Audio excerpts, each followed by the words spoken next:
देखिए जैसे आप में से कई लोगों को पता होगा पिछले समय में किशनगढ़ एरिया में एक वीआईपी ट्रेड करके फर्जी जो कंपनी होती है जो मल्टी लेवल मार्केटिंग टाइप की कंपनी होती है, मल्टी लेवल मार्केटिंग टाइप की नहीं बल्कि ये मल्टी लेवल इन्वेस्टमेंट टाइप की जो कंपनी थी, इसने काफ़ी सारे आमजन से पैसे इकट्ठे किए और पैसे इकट्ठे करके जो इसके फाउंडर्स थे वो यहाँ से भाग गए थे।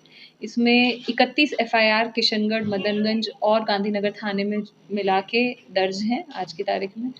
और इसमें जो मुख्य आरोपी था, 2 मुख्य आरोपी हैं जिनको आज गिरफ्तार किया गया है। एक का नाम लोकेश चौधरी है, एक का नाम धीरज गठानी है। ये काफ़ी समय से हमारी टीम इनको ढूँढने का प्रयास कर रही थी और टीम ने काफ़ी मेहनत करके और काफ़ी मल्टीपल प्रदेशों का ये ऑपरेशन था और पिछले कई महीनों से इसके पीछे-पीछे चलते हुए आज ये सफलता हाथ लगी है। इनके ऊपर 25-25 हज़ार का इनाम भी किया हुआ था इनकी क्राइम को देखते हुए।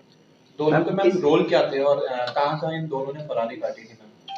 रोल के बारे में हम बात करें तो जो ये लोग हैं ये मेन फाउंडर थे इसमें, जो ये लोकेश चौधरी है ही वाज़ द मास्टरमाइंड। इन लोगों ने कंपनी बनाई जिसका नाम वीआईपी ट्रेड रखा। तो पहली चीज़ तो ये है कि एक्चुअली कोई कंपनी है नहीं, ये पूरी तरीके से एक फ्रॉड, इन्होंने एक छलावा क्रिएट किया। वीआईपी ट्रेड नाम की कोई कंपनी कहीं पर जेन्युइनली रजिस्टर्ड नहीं है।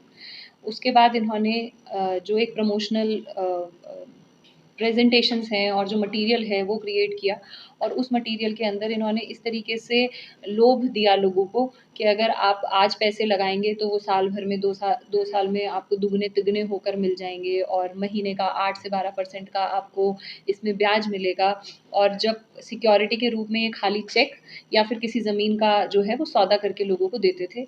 इसमें ये ना केवल ज़्यादातर ट्रांजेक्शन ये कैश में करते थे, पर इन्होंने बिटकॉइंस जो होते हैं जिसके अंदर बियांसे करके एक क्रिप्टो करेंसी है, उसका भी इन्होंने यूज़ किया है और इस तरीके से इन्होंने लोगों को छलावा किया है। इसमें सबसे टॉप पे जो था ये लोकेश चौधरी था और उसके साथ जो फाइनेंसेस वाला सारा काम देखता था ये धीरज गिठानी करके करता था। और अगर हम फरारी काटने की बात करें तो इन्होंने अलग-अलग प्रदेशों में मध्य प्रदेश, महाराष्ट्र, गुजरात, इस नॉर्थ के पूरे रीजन के अंदर फरारी काटी है। अब तक यह सामने आया है, बाकी इनसे पूछताछ में डिटेल की पता की जाएगी कि कब-कब ये कहाँ-कहाँ रहे हैं। कितने साल से चल रहे थे मैडम ये?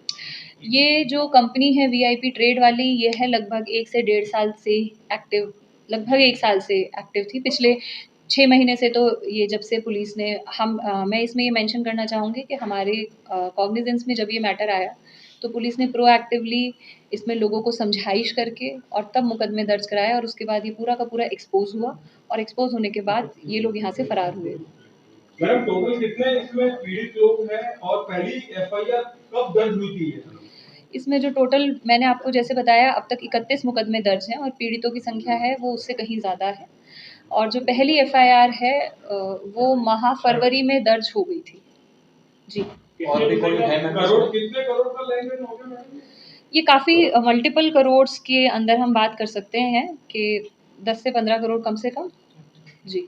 200 करोड़ की बात आई सामने वाले अभी 200 करोड़ तो एक तो मैं ये कहना चाहूँगी कि अभी अनुसंधान का विषय 200 करोड़ जैसे नंबर पे पहुँचने के लिए हमारे पास सफिशिएंट एविडेंस अभी नहीं है। हम सभी लोगों से कैलकुलेट करके किसने कितने पैसे लगाए हैं और कई बार पैसे जो रिटर्न हुए हैं उन सभी चीज़ों को कैलकुलेट करके एग्जैक्ट अमाउंट जो है वो कैलकुलेट कर रहे हैं। और अब ये जब हमारे सामने आ गए हैं तो ऐसा भी हो सकता है कि जो कई पहलू जो अब तक हमारे सामने नहीं आए थे वो इनसे पूछताछ के बाद हमें क्लियर होंगे।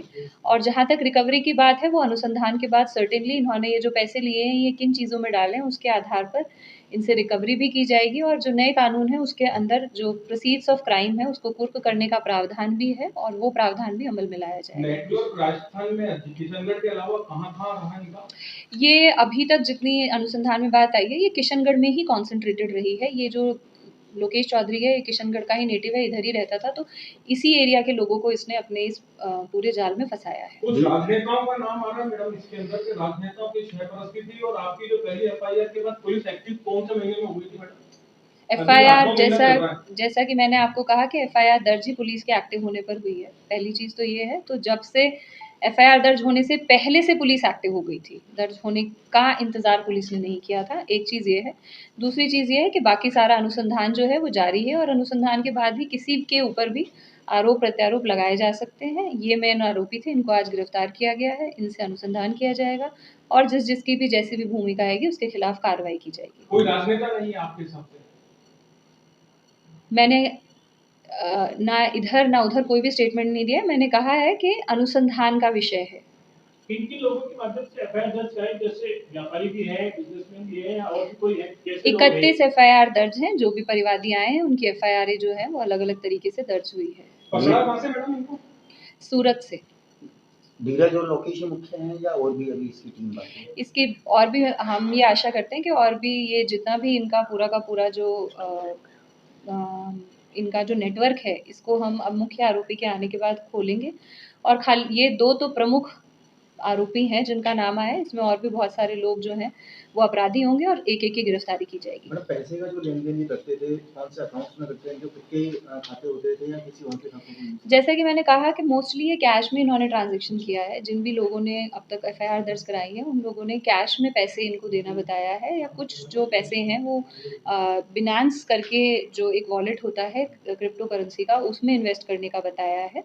और ये जो पैसे हैं ये इन्होंने एक fake website sort of create कर रखी थी, जिसकी एप्लीकेशन थी, जिसमें आप लॉगिन करके देखोगे तो ऐसा दिखेगा कि आपके सपोज़ आपने 1 लाख रुपए लगाए हैं, कि आपने 1 लाख रुपए लगा रखे हैं, जिसकी आज की तारीख में वैल्यू 1,50,000 रुपए है। लेकिन वो 1 लाख रुपए उन्होंने कहीं इन्वेस्ट नहीं किए होते कि ये कहा जा सके कि इसकी वैल्यू बढ़ के 1,50,000 हो गई है।